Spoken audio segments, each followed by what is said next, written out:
Vlog, welcome to our guys. Hello hello! Welcome to Our The Explorer. Ayan. at 74. Yeah, at 74. Yeah, we are here at our church. Yes. And this is the time of going home. Yeah. Almost going home. Katatapos yan nag-live. Yeah, katapos ko lang mag-live. Hindi lang muna ako mag-live kasi yung mga supporter namin, mga kalabs namin is maglubat yata yung mga cellphone kaya iparest ko muna. Yeah, Bukas, nakarest lahat ng cellphone namin ngayon. bubanat muna ako. No need Bubanat to kayo call us. bukas. Mamana. Oh. Ayan, at Yeah. ipag-pray niyo po kami. We're going to Disneyland tomorrow. Yes, I'm going to upload this. Yes, at alam niyo pa ba, ang kikinis namin dito sa Bagong camera. cellphone? Ayan ang nagagawa ng bagong cellphone. Yeah. At tapos pag nakita ka ng personal, Pero hindi naman, ganito naman yung Hindi mga. Kaya naman, lang diba? medyo, may mga age spot pa rin kami. oo, meron pa rin. May mga age spot sa age, depende na sa depende sa age, yung ano na yung sa age namin, natural sa age. Oo, pero dyan sa Kaya- camera, hindi halata. Pero Kaya- yung kinis, Ang kinis, ang ganda namin dito. Vivo! Bibo, Ano? ikaw na to! Kasi, nasira, kaka-tune in ko sa mga sa watch hour namin. Ang ganda na mo dyan, battery. Bel. I like your face You there. too. You're so Yeah. pretty there, especially your kilay. I like Yes. your kilay. Like My my kilay, I still need to shave this one, but I don't want to make it too small, like one line only. About Alam mo, more hindi naman thicker. na kailangan kasi maganda Yeah. na kilay mo. Yun lang, Parang, papakapalin ko pa. di anoan lang. Pero Papakapalin tingnan ko mo pa. you see, Yes. you don't need to. Because I have a thick hair, thick kilay. Kaya ang kilay niya makapal kasi makapal din ang Buhok. hair niya. Yung buhok ko. Kaya Ako naging po, manipis. ang makapal lang, alam niyo ako saan. Binubulgar mo na. Makapal lang dito, banda. Yan, makapal yung buhok niya dito. Hindi, makapal lang dito. Ayan. Mag-ano kaya ka ng as brown? Ayoko na pakulay. Gusto Kaya ko na nga- nga ibalik yung kulay niya. kaya Itim. nga. Nakitapasan mo? Ayun. Ang itim na niya. Oh, pero Kasi yung yan baba, yung talaga yung original na kulay ng akin. kaya lang Ito. nangangawit ang aking kilikili. Ayan mga kalab. So, hanggang ilang minuto ba yan? 2 minutes pa lang siya, idagdagan natin. Lagay mo kaya muna dito. O kaya usap-usap kami. Kasi Yung ano ko. ito yung aking pang-upload. Kasi Yeah, hindi nila kasi kilala. Bakit sino ba si Like Mix Vlog? Ay. Kasi may mga friends ako.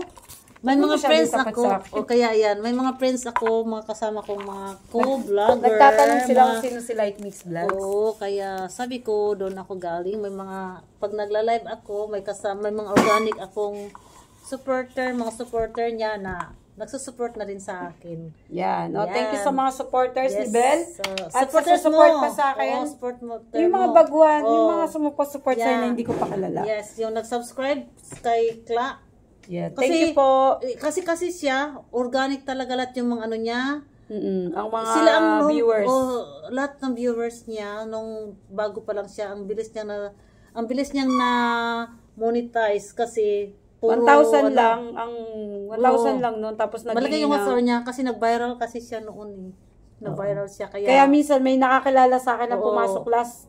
Kagabi may pumasok na galing kabila. Parang hindi niya ako nakilala nung una. Pero nung tumagal na siyang nanonood sa akin, sabi niya, parang kilala kita. So, ayan, yun nga yung mga siguro baguang YouTuber. Tapos, Oo. May mga namimit din ako mga ano ko, ka-what's our team, mga na kakilala siya. Kaya doon, kakilala ko. nakilala ka. At kilala siyempre, ano sila doon eh, kilig na kilig daw sila noon. Kilig na kilig sila noon pag Klabong na, kasi siya si Klabong Klasya at saka si Bong. Oh. Sino ba naman yung OFW na ma-in love sa isang taong grasa? Kaya doon siya nakilala. Pero hindi po talaga, kasi ang dami nagsasabi na kaya ka nagano kasi Oo, kaya doon siya YT para makilala, pero hindi. hindi. May ibang purpose. Ang purpose is for me to share my side. Yung Kaya side niya, lang- may paliwanag niya kasi hindi siya makapag at para makakunik din sa kanila noon, di ba? Oo, kasi para tawagan kasi naano nila siya, ako, kasi blinak talaga nila ako. blinak siya. Tapos binaliktad kasi nila yung kwento na siya ng black. Pero actually, I saw the SMS, yung mga message niya sa inbox. Marami Nakikiusap, may call, mga Ang ganun. dami siya nakita, ang dami kong nakita kaya. Yun po Tsaka ang hindi, story. yung bilang na lang ng halimbawa magkarelasyon kayo. Oo. Nag-away kayo. Sabihin na lang may ganun. Oo, may tampuan away, talaga. pero wala naman, di Oo, ba? may tampuan din, ganun. Abot lang Pero ba wala- ng 12 hours? Iba-block Tapos ka na. block na? Binablock Tapos na wala kaya na, siya. hanapan na kinabukasan? Oo, tapos siya is na siya, ginawa na siya Tapos ng pinto, ang dami ng ganon. istoryang lumalabas. Pero it's God's will naman kasi Andun pa rin naman yung parang, sabi kasi parang ako daw yung naunang mag-post. Kasi nga, pag ang dami kasi parinig sa'yo. Alam mo ba? Umiiyak na ako nung kinabukasan. Tsaka nung madaling, di ba, nangyari ngayong hapon. Kinagabihan, wala nun amo ko, kaya nakausap ko si Janet. Si Janet ang unang-una kong nakausap. Kasi available siya, kasi fans siya ng sabi niya, "Hi, Ate Cla, pwede tumawag. Hi, Ate Cla." Ganun siya. Sabi ko, kulit-kulit naman ito. Ang tagal noon, sabi ko, hindi pa, nung pumunta ka doon sa Pinas, sabi ko, saan ka, ano kaya? Nagkukumit ako, saan ka dito sa Hong Kong? Pwede, sana ma-meet kita. Hindi kita ay doon sa kabila. Doon sa channel na yun. Hindi ko alam, di ba? Ang dami, sabi ko, pero nung naghiwalay na sila, tapos, hiniwalayan siya, tapos marami na nangyari. Hinanap ko talaga siya sa Facebook. At least nakita ko na may daw. May, dugtong kasi kung titignan nila, kung napanood nila yung last na video, na galing siya dun sa mag-asawa. Di ba nawala siya ng ilang araw? Tapos nakita dun, nabalitaan nila na galing sa kabila, sa mag-asawa. Tapos, nag-chat pa ako noon. May chat pa ako noon. Na, asa na po, nakita nyo na po ba? Ganyan. Sabi ko, anong nangyari? Kasi nung linggo, okay pa siya sa bahay. Lunes, hindi pumasok. Okay pa rin. Bakit kinamartes pumasok? Ang saya-saya niya pa. Kinamiyerkules, hindi na pumasok. Huwebes, hindi na pumasok. Tapos nabalitaan ko, nandoon na sa kabila, kaila sa mag-asawa.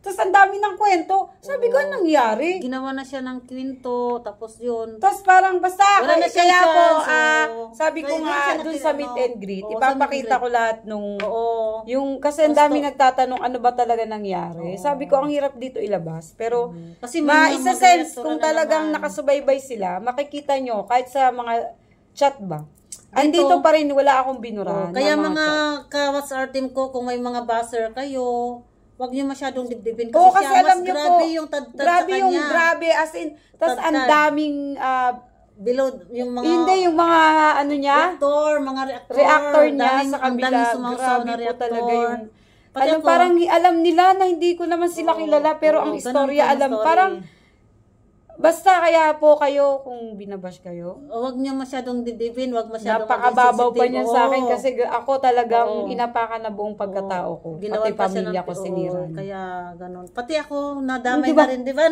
Kasi ako kadikit daw. Kaya tayo pumunta Sidekick daw ako. Kaya tayo pumunta ng Disneyland. Hindi. Ng Consulate. Consulate kasi may naghamon. May naghamon na makipagkita. Ayoko din makipagkita sa tabi-tabi. Ayaw namin ng gula. Siyempre gusto namin sa Disneyland.